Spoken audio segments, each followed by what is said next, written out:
fresh, but how do you reflect on the season, and what steps do you think you guys need to take to continue to improve and make sure you get back to the playoffs next year? Right now, just got to take a couple of days, decompress and think about it. We'll have our exit interviews with the coaches and the GMs, and we'll talk about that in a couple of days. They seem to have easier time in the paint tonight. Got going a little bit. What do you think about that? Our focus was to limit the threes, and make them drive.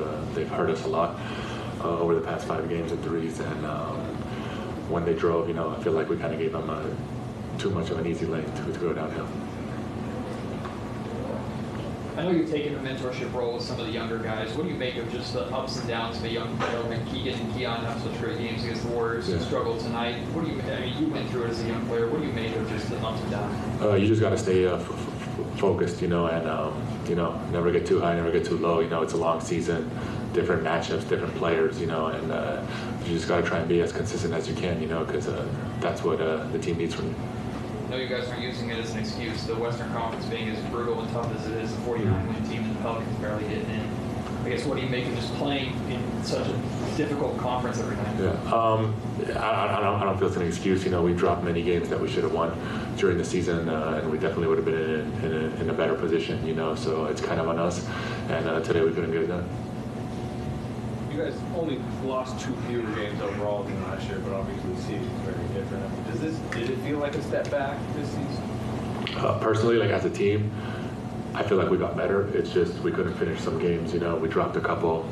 The West is tougher, and we're kind of put ourselves in a bad situation to make the play. You're offensively, you guys did. Did you feel that during the season, and why? I don't know the numbers. I believe our numbers are pretty similar. Everyone else got better. So, but yeah, I feel like last year we were more efficient overall. Everyone threw the board, so maybe that has something to do with it. You've talked about Malik's value to you guys. Just how valuable has he been, and what's your case to try to get him back here? Of course, Malik's another playmaker on the court with Foxy. So when we have 2 of those guys on the court at the same time, it makes it really difficult for your defenses to guard. So he was definitely missed. Especially me as a big man. What was working with JaVale as a veteran, both on the court and in the locker room as well? Great veteran, big time. Helped everyone. From me, Foxy, to all the way down to the G League guys. Always present, always had his attitude, and held us accountable for everything.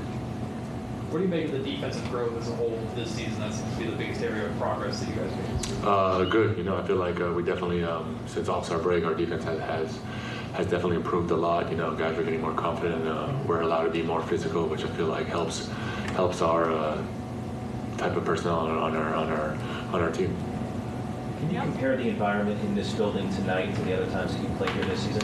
Definitely. This was a do or die game, so obviously the fans were definitely more into it. And you definitely felt it. And what stood out to you about the way you're talking Justin to being without Williams? Yeah, very talented player. When he's not playing, they obviously shoot more threes. They're not attacking the paint as much. They kind of move the ball more, so it kind of puts us in longer rotations. Thanks, everyone. Thank you guys.